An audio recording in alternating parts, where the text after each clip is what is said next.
Nabi Saleh alaihi salam. Setelah Nabi Hud, keluarga serta pengikutnya hijrah ke Hadramaut.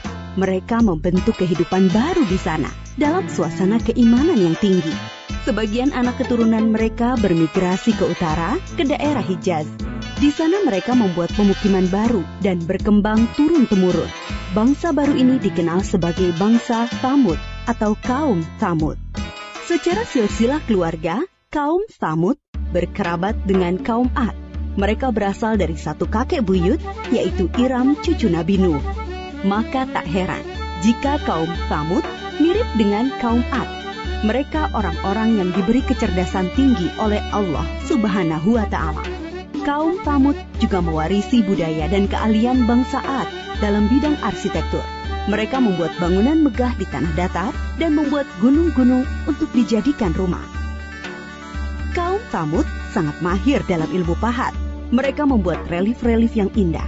Kota mereka yang terkenal adalah Al-Hijr. Pengairan, pertanian, dan peternakan mereka berkembang sangat baik, serupa kaum Ad dahulu. Pada mulanya, kaum Tsamud menarik pelajaran berharga dari pengalaman buruk kaum Ad. Karena itu mereka beriman kepada Allah Subhanahu wa Ta'ala. Mereka hidup dalam kedamaian dan ketaatan kepada Allah. Tetapi setelah beratus-ratus tahun berjalan, kejayaan membuat mereka menjauh dari ketakwaan kepada Allah. Mereka, terutama pembesar-pembesarnya, mulai angkuh.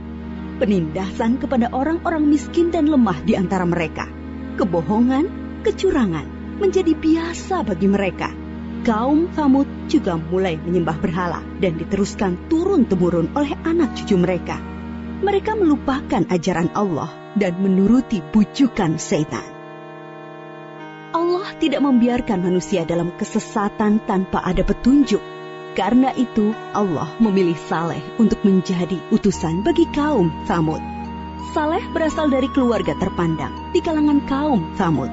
Kecerdasan yang menonjol, rendah hati, dan ramah, pandai bergaul, serta sabar.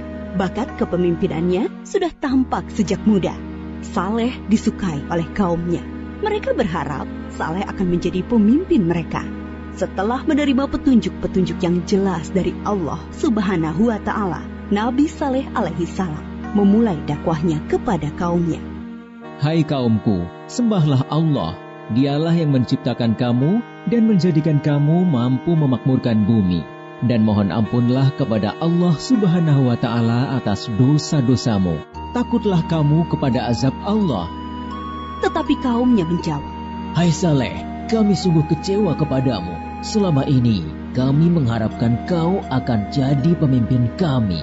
Sekarang, kau melarang menyembah berhala-berhala. Padahal ini adalah warisan nenek moyang kami. Kami tidak mau mengikutimu. Kebanyakan kaum Tsamud tidak mau percaya kepada dakwah Nabi Saleh, terutama para pembesar-pembesarnya. Hanya sebagian dari mereka yang menyambut seruannya, terutama dari golongan-golongan miskin dan lemah. Para pemuda kaum Tsamud mengejek orang-orang lemah itu, tetapi iman mereka sudah kokoh kepada seruan Nabi Saleh. Melihat hal itu, para pemuda kaum Tsamud menjadi sakit hati dan gusar. Keangkuhan mereka menjadi-jadi. Mereka tidak mau kehilangan pengikut. Mereka ingin Nabi Saleh tidak mempunyai pengikut sama sekali. Mereka berusaha agar orang-orang beriman itu meninggalkan Nabi Saleh dan kembali menyembah berhala mengikuti mereka. Kemudian mereka menantang Nabi Saleh untuk mendatangkan mukjizat. Mereka berpikir tentulah Nabi Saleh tidak bisa memenuhinya dan jatuhlah wibawahnya di mata para pengikutnya. Dengan demikian, orang-orang beriman itu akan meninggalkan Nabi Saleh. Hai Saleh, jika kau benar seorang nabi, perlihatkan kepada kami mukjizat. Kalau tidak, tentulah engkau pembohong.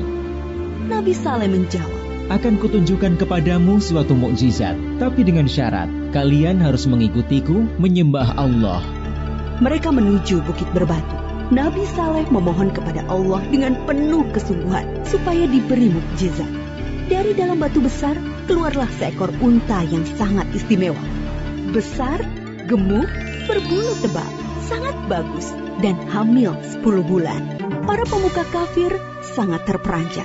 Kaum Tsamud memang ahli dalam memahat batu. Tapi unta ini sungguh indah dan hidup, bukan patung pahatan dari batu. Nabi Saleh berkata, Inilah unta Allah, jangan kalian mengganggunya, supaya tidak turun azab atas kalian.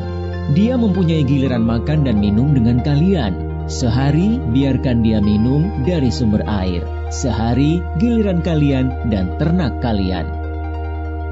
Unta itu bebas berkeliaran di pemukiman kaum Tsamud. Pada hari di mana unta itu minum dari sumber air mereka, semua ternak menyingkir seolah mempersilahkannya. Air susu unta itu cukup untuk memberi makan banyak orang setiap hari. Siapapun boleh memerahnya, tetapi tidak boleh mengganggunya. Tapi semua ini tidak menjadikan pemuda-pemuda Tsamud beriman kepada Allah dan Nabi Saleh. Sejak itu, pengaruh Nabi Saleh semakin besar. Bertambah kuat keyakinan orang yang beriman. Para pemuda Tsamud semakin cemas. Mereka takut wibawa mereka makin turun dan tidak mempunyai pengikut lagi. Maka mereka mengadakan rapat rahasia untuk menghentikan dakwah Nabi Saleh. Mereka sepakat untuk membunuh unta mukjizat itu. Para pemuda Tsamud menyuruh 9 orang untuk membunuh unta itu. Mereka ini adalah para penjahat yang dikenal berani dan kejam. Bersama-sama mereka membunuh unta. Ada yang memanah dan seorang menyembelihnya. Pemuda Tsamud mengumumkan pembunuhan unta itu dengan congkaknya. Mereka berpikir dakwah Nabi Saleh akan terganjal. Tentu banyak orang beriman yang akan meninggalkannya karena mukjizat yang sudah tidak ada. Masyarakat sangat sedih dan ketakutan mendengar kabar itu.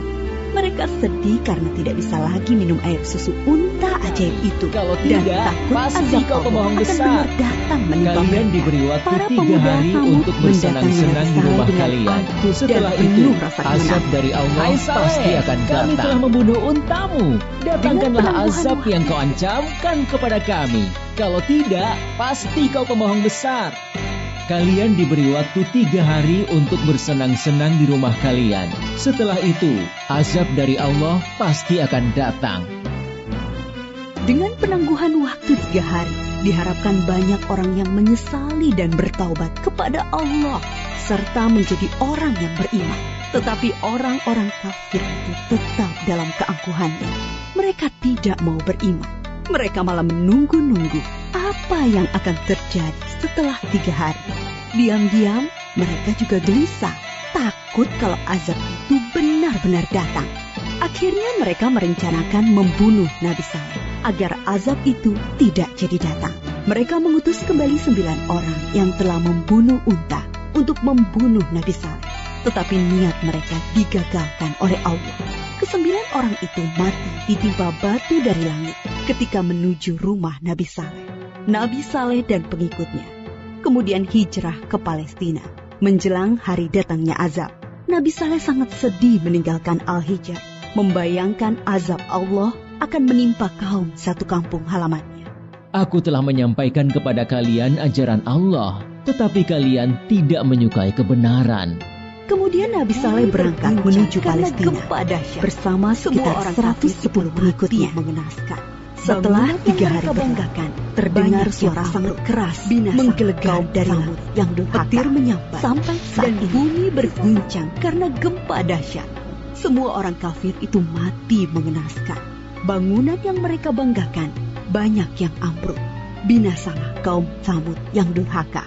Sampai saat ini, sisa-sisa pemukiman kaum Tsamud berupa rumah dan gedung dari batu yang dipahat masih bisa dilihat di Saudi Arabia dan merupakan situs bersejarah dunia. Kaum Tsamud dibinasakan oleh Allah dengan azab yang singkat tapi dahsyat. Mereka diazab karena tidak mengesahkan Allah dan tidak mau mengikuti utusan Allah, yaitu Nabi Saleh. Mereka memilih mengikuti syaitan. Dan walaupun yang membunuh unta hanya beberapa orang, tetapi orang kafir yang lainnya merestui. Mereka mendiamkan perbuatan jahat di antara mereka. Kisah kaum Tsamud mengajarkan kepada kita keharusan taat kepada Allah dan Rasul-Nya, serta pentingnya amar ma'ruf nahi mungkar dalam masyarakat, yaitu menyuruh kepada kebaikan dan melarang kemungkaran.